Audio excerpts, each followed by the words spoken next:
Hello, my name is Len Pugliese, President of the American Federation of School Administrators, and I welcome you to AFSA's American Town Hall for School Leaders. For decades, educators and public schools have been attacked, and those attacks are becoming more frequent as the years go by. What we would like to do today is discuss those issues that we can address so youngsters can achieve the goals that we all hope they will achieve. Joining us on our panel is Lauren Waters-Cherry, AFSA Executive Vice President, Ernest Logan, AFSA President Emeritus, and our special guest from the United States Congress, Minority Leader Hakeem Jeffries. Representative Jeffries has always been a proponent of public education and has always fought for equity for all youngsters. Let's take a moment to learn more about Mr. Hakeem Jeffries. Hakeem Jeffries represents the diverse 8th Congressional District of New York and is serving his 6th term in the United States Congress. Representative Jeffries was unanimously elected the Democratic leader by his colleagues in November 2022.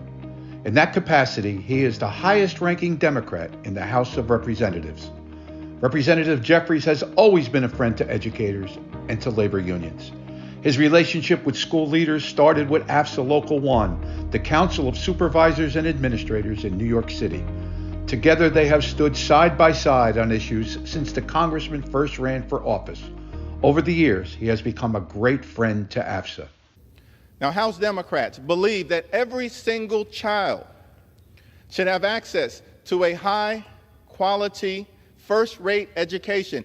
And House Democrats believe that the parents of this great country should have the opportunity to be involved intimately and engaged intimately in the education of their children.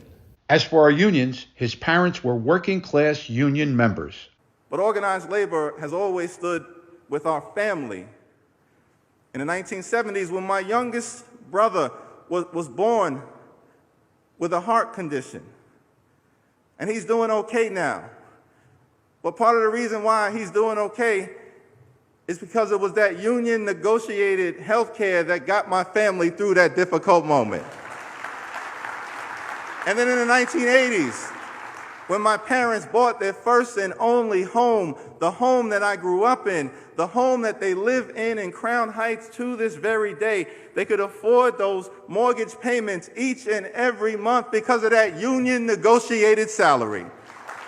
And then when it was time for my brother and I to go to college, we never could figure out how it was that we were able to graduate from college debt-free, but my mother was determined to make sure that was the case, and she made it happen because she borrowed against her union negotiated pension. And so I'm just here to say you never have to worry about whether Hakeem Jeffries is going to stand with you in organized labor, because organized labor has always stood up for me.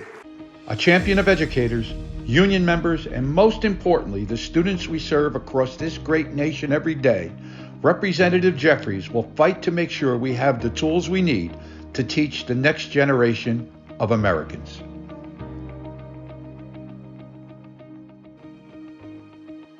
Leader Jeff, it's great having you with us today. It's good to have Brooklyn in the house. Thank you so much, Ernie. So good to see you. And Lauren and Lynn, thank you for having me with you all. Thank you. Yeah, we just want to just talk to you about education today. And well, we know that your history of working with us in New York City with public education and the work you've done with unions. And we just really have been so impressed by what has happened out of the federal government with the recovery money. And we want to know, what else do you think we can see coming forward out of that? Thank you so much for that question. And it really was quite an honor for all of us in the previous Congress, led by President Biden and Speaker Pelosi, Leader Schumer, Democrats in the House and the Senate, to work with all of our allies within the organized labor movement to make sure that we were standing up for educators, for public employees, for organized labor in such a meaningful and important way. I think it's fair to say that based on the totality of the work that was done in the previous Congress, it was one of the most pro-union Congresses in American history. Beginning, of course, with the American Rescue Plan, where we were determined to ensure that we supported state and local governments and their continued ability to robustly be there for public education, for public health, for public transportation, for public safety, and for the general provision of the public good. Of course, education is critically important, central, I would argue, to the foundation of a society where we have economic opportunity in every single zip code. And so I think moving forward, in terms of the work that we hope to be able to do, even though we are in divided government, we will continue to look for opportunities, particularly in the spending bill that has to be negotiated by the end of the year, to lean into supporting public education in urban America, in rural America, in suburban America, in small town America, in Appalachia, in the heartland of America. Education really shouldn't be a partisan issue. It's not a Democratic issue or a Republican issue. It's an American issue. I thank you for that because we've been talking about how the importance of broadband technology in some of our rural areas around the country, and also the support for funding, additional funding for mental health support for our students. And so we ask, as we look at this, we're facing a great deal of trauma. We know that mental health is a major issue for us. And so we'd like to hear your thoughts on what you look at with the idea of mental health support and trauma support. Well, you mentioned two of the important bills that we were able to get passed in the previous Congress, the Infrastructure Investment and Jobs Act, which will help facilitate access to high-speed internet in every single community across the nation. And we know this is a particular challenge in many parts of rural America, which hinders the ability of people to learn and to explore and to do things necessary, building upon the work that is done by principals and vice principals and educators and administrators in the classroom. We need to be able to supplement that work when young people are able to go home and should be able to connect online. So that is work that we'll continue to build upon. To the question about mental illness, certainly we know that this was a challenge throughout America before the pandemic, and it was only exacerbated in the midst of and subsequent to the pandemic because of just the tremendous dislocation, particularly for students, who were removed from the comfort zone of their day-to-day lives in the school setting. And in some cases, removed from that setting for more than a year. It's incredibly disruptive. And you layer on top of that just the pain and the suffering and the death that was visible to everyone, that every single American family in some way, shape, or form experienced, either directly through a relative or indirectly through a neighbor or a classmate or a teacher or principal or something of that nature. So in the gun safety legislation that we were able to pass for the first time in 30 years in the previous Congress, the Safer Communities Act, we authorized north of $1 billion in mental health grants that are available to communities all across the country to begin to try to address this mental health crisis. And we want to build upon that work. One, we want to make sure that every community gets access to this funding that was made available. And then we want to be able to build upon that funding and find bipartisan opportunities to do more. And this is an area, mental health strikes everyone in terms of the fragility and the concerns that exist. And it should be an area where we can continue to find common ground. President Biden elevated, mental health intervention once again in his State of the Union address. And that's something that we should be able to build upon as we move forward. You've talked about how Congress has invested more in mental health programs, and our children just seemingly still need more. What do you think we can do in the public education arena to meet this crisis such that our children and communities can thrive? What can we do as educational leaders? Lauren, thank you so much for raising that issue and sharpening it, because it certainly is a challenge that continues to be with every single community. And we also know that educators remain amongst the most trusted stakeholders in communities all across the country. And as a result of that, both because of your proximity to young people during a critical point in their lives, your visibility into the challenges that they are confronting, as well as the credibility that educators have amongst the American people, that being able to raise your in advocacy at all levels of government, because this is an all hands on deck approach. So at the local level and at the state level, and certainly here in Washington, D.C., in your communication with us, in the Congress, in the House, and in the Senate, and with the administration, will make a difference because the voices of educators do truly matter. We know that you are bringing to the debate a level of insight and expertise that very few others have professionally. And that's why raising your voices on this issue will make a meaningful difference in terms of the ultimate public policy interventions that take place. Thank you, Leader. In addition to the mental health issues raised by Lauren, another area of concern for us, and I'm sure for you also, is the increased polarization of education, from curriculum to youth sports, and now the polarization is leaving vitriolic debate right across America. We're hearing from around the country that individuals and some state legislators want to remove books from school libraries, and indeed, in some libraries, books have been removed already.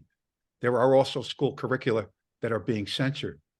What are your views on this subject, and how do you suggest we might move forward to eliminate some of this polarization that's taking place? Thank you, Mr. President, for that observation, and it's an incredibly important one, a disturbing one in terms of what we've seen by many of the right-wing extremists in this country who have traditionally hated public education and have tried to privatize public education as best they can or divert resources away from public education. And now what we've seen is an even more extreme effort, literally, to ban books, to remove them from the classroom and remove them from school libraries. You know, this is not an effort to promote freedom. It's a move toward restricting freedom.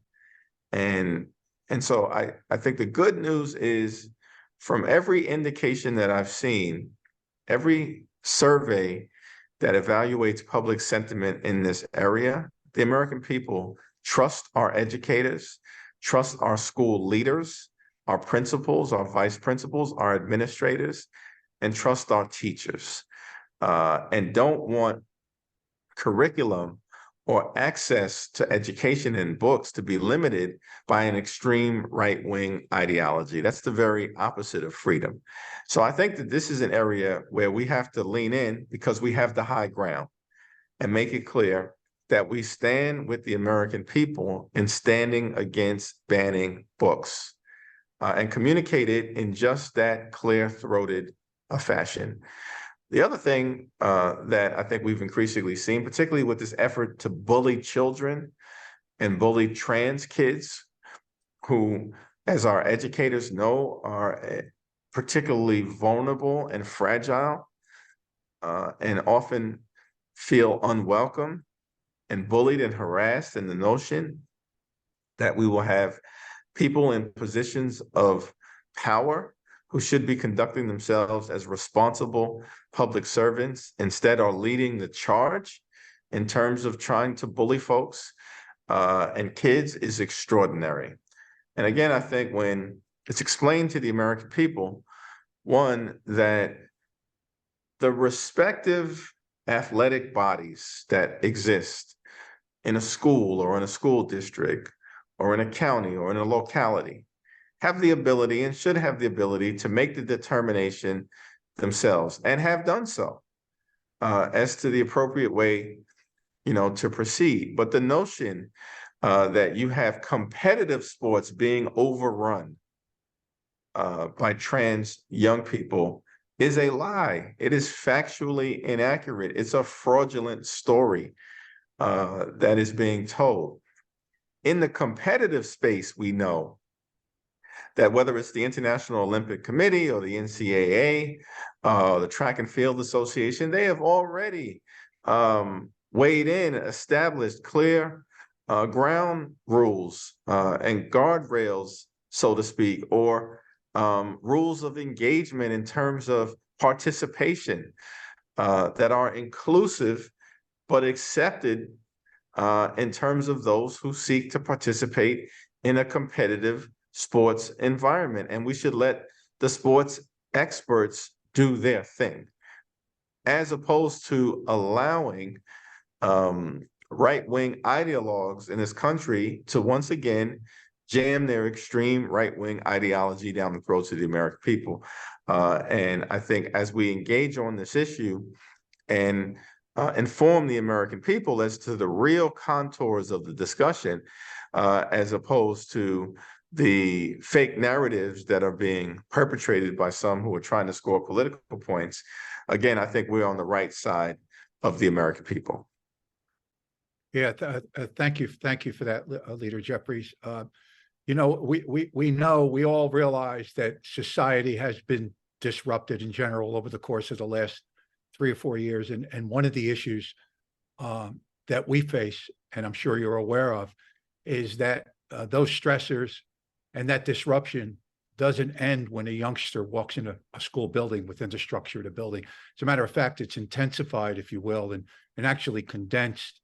And that's why we're seeing a lot of the issues that we're seeing in our schools today, because we have so many young people compressed in a particular area, taking whatever issues with them that are on the outside into the inside. And as you know, our school leaders across the country are doing everything in their power, and teachers, all educators, doing everything in their power to try to maintain some semblance of order, and they have to a great degree, considering all our youngsters are going through. But with all that's happening here now, and all the stressors that school leaders and teachers and educators in general are experiencing, what do you think?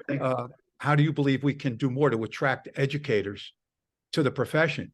Well, education is such an incredibly noble profession that I think, one, all of us, leaning in to this next generation of young people who are considering, career opportunities for themselves, and making sure that we expose them both to the just inherently important social utility of the education profession, and in terms of making a difference in the lives of the people in the communities that they will serve, or the communities from whence they came. But also the satisfaction that comes from really being able to just touch the lives of young people in such a meaningful way. Everybody throughout the country remembers those educators, those teachers, those school leaders, those principals who touched their lives, who changed the course of their future direction by taking an interest in them, by seeing something in them that others may not have seen, and tapping into that and channeling that is an incredibly phenomenal thing to be a part of. And I think the current group of educators really have the opportunity to communicate that from your own personal experiences as part of the effort in recruiting the next generation of educators. The other thing, of course, is to make sure that the field of education remains financially competitive, because our children are a precious commodity. I mean, our future literally is in their hands. And those who are educating them, who are leading the way forward, will be such an important part in what the future of our country will look like, in shaping the path that these young people will take. That's certainly making sure that it is not financially burdensome or financially not viable for people to go into the teaching profession and to eventually emerge as school leaders and educators and principals, is something that will not be good for the nation. So one of the things that we've been trying to do in supporting the Biden agenda in this area is to make sure that we lift up and stop the other side of the aisle from trying to crush the efforts to forgive the loans of people who have gone into the public service profession and should be able to remain in the public service profession, in education, in this field, without being overly burdened by loans that may eventually make it financially unfeasible to remain. And President Biden should be commended for his efforts in this regard. We in the Congress, Democrats in the House, will continue to strongly support those efforts and look for other ways by which we can ensure that people who are working hard on behalf of our children have the ability, consistent with the American dream, to provide a comfortable life for themselves and for their families in a profession that we know can be stressful because of the stakes being so high as it relates to caring for and being a custodian for the well-being of our young people. Well, thank you very much for your response. We certainly appreciate your support, the support of the current administration, and all you're doing in Congress as a leader of the caucus towards that end. So we certainly appreciate it. So I thank you for your response. Leader Jeffries, it's interesting when you mentioned that one of the things that Lynn talked about is retention of school leaders. We find it very difficult now as some people on the other side now believe that the only way to protect our schools and protect our children is to arm everyone in the school building. There was a time in our life when schools, you wouldn't think about having any weapon at all in the school. And even when police officers came into the school, they realized that it was not a place to draw their weapons. But now we're talking about arming school personnel. And I know that educational funds are federal funds that many of these states have. And we can stop some of those federal funds from being used to support this dangerous precedent of arming school personnel. Yeah, no, thank you, Ernie, for that observation and building upon, what Len and I have been discussing. I do think that this effort by some of the extreme folks in this country to, on the one hand, not do anything meaningful to stop the carnage, to stop the gun violence epidemic, through common sense approaches like universal criminal background checks or banning really weapons of war that are not used to hunt deer, but are used to hunt human beings, including children who are literally being shredded to death in classrooms. And instead of doing anything about that, when we have common sense gun safety measures supported by the majority of the American people, what you have are folks who are trying to arm schools to the teeth. Now, we've already seen in the Uvalde tragedy that you had law enforcement personnel on the scene armed to the teeth. And that didn't stop the slaughter from taking place because it's not a credible response. What we have to be able to do is to make sure we are preventing those weapons in the first place from being in the hands of individuals who will do harm to children and young people and educators and teachers and the American people.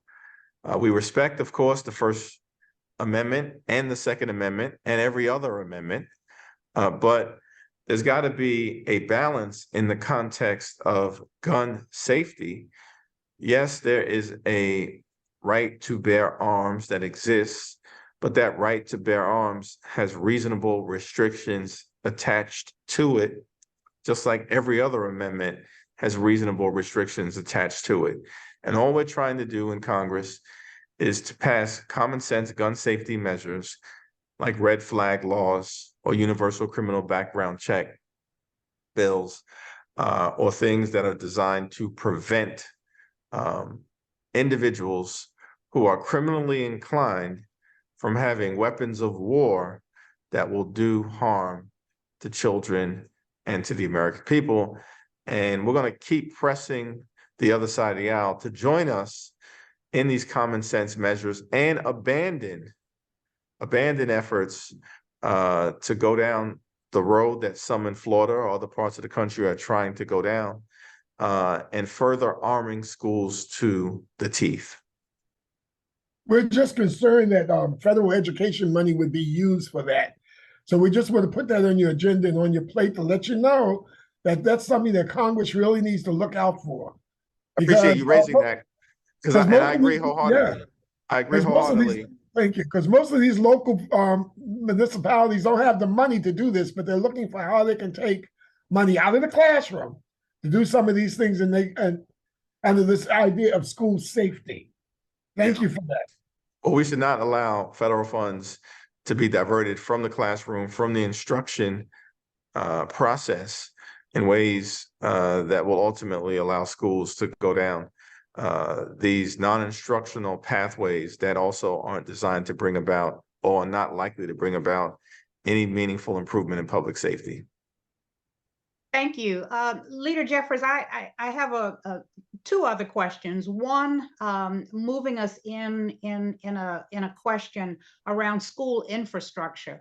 We have not yet really seen a lot of funding to improve our schools, the infrastructure. What do you see, or how do you see Congress moving in that direction such that we can invest in rebuilding our schools?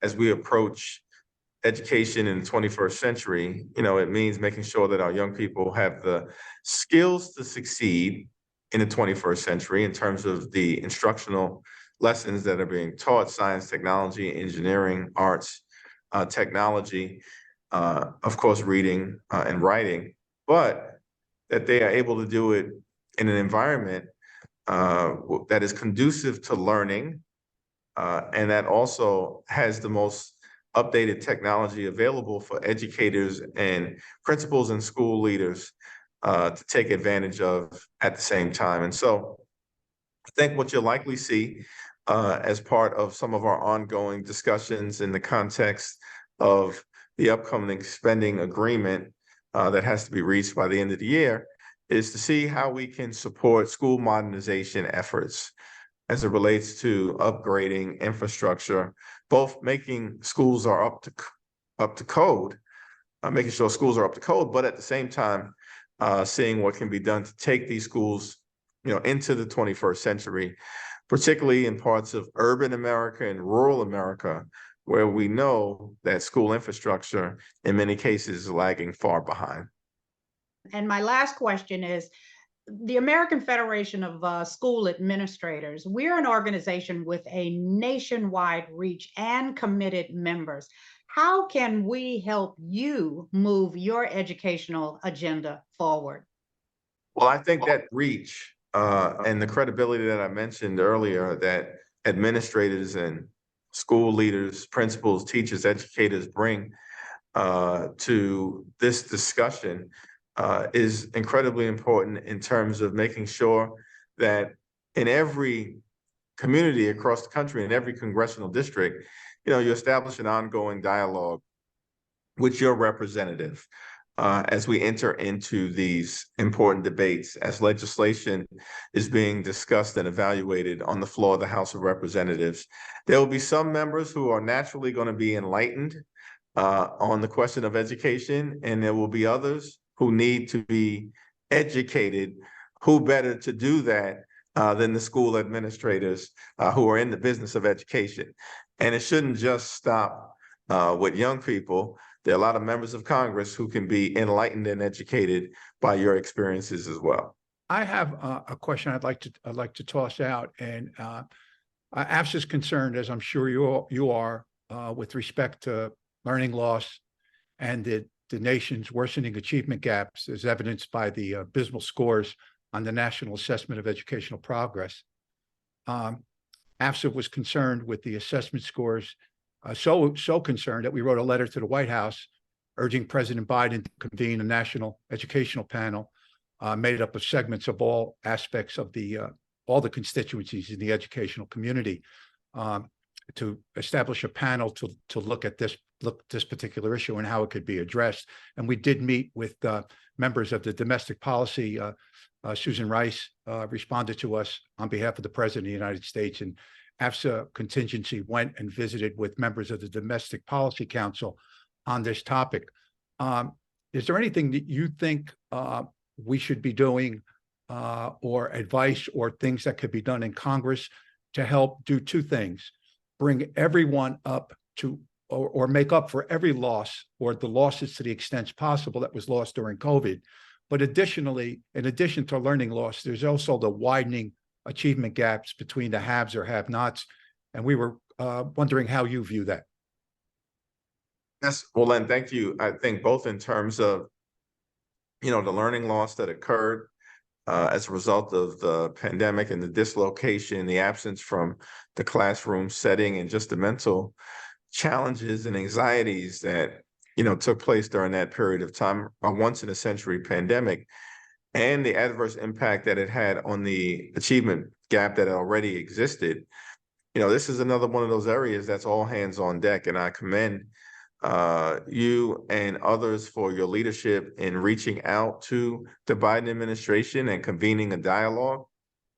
I think this is an area where the administration, using its convening authority, is particularly important through the Secretary of Education, the President, Vice President, and the White House, as well as was the case with the Domestic Policy Council, and then interacting and engaging with leaders in the education space in the Congress, including, of course, folks like, the once future chairman of the Education and Labor Committee, Bobby Scott, and amazing educators like Johanna Hayes and others who are part of the Congress right now. These are people who each and every day, are working hard to try to advance the ball with respect to the education of our children, and are deeply, deeply, deeply concerned about the learning loss that took place, the need to lean in to reverse that loss, and the continuing efforts that are necessary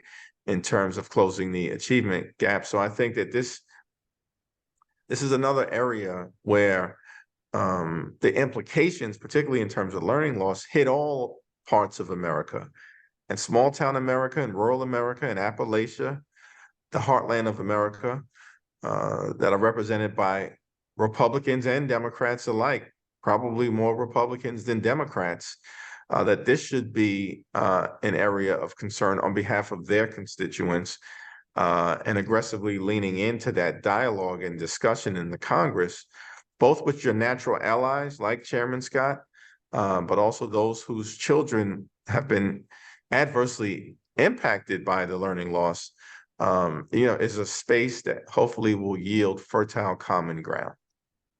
I thank you. I thank you so much, Leader Jeffries. I'm receiving word now that our time is just about up. So I'd like to close out the session. I don't know if there's any final statement you would like to make to the thousands of administrators across the country, AFSA and non-AFSA school leaders across the country that will likely view this. If you have any closing statements before I close out the session, I give you the floor. Well, I just thank you and Ernie and Lauren and all of the school administrators and leaders for your work, for your service, for the sacrifice, for the mission that you've been on to make sure that our young people have the best possible education, which leads to the best possible future for our communities, for our cities, certainly for our country. And I just thank you for your work. Thank you for your vision and your effort, and look forward to continued collaboration. And as a result of that continued collaboration, I can confidently say, I believe for our children, for our future, that the best is yet to come. Thank you so much. I'd like to have a special thank you for you, obviously, Leader Jeffries, for taking time out of what must be an incredibly busy schedule for your time today. And I certainly want to thank Lauren and Ernest for their contributions today, and for those behind the scenes that helped put this together. And I also, in closing, finally, I want to thank every AFSA member and school leader across the United States, Puerto Rico, and the U.S. Virgin Islands for joining us today. You are the individuals who run our schools every day. You are in the vineyards. You're doing the hard work. You are the ones who prepare our young people to become productive members of society. You are the real heroes. And to all of you out there viewing this session today, I say thank you for all you do.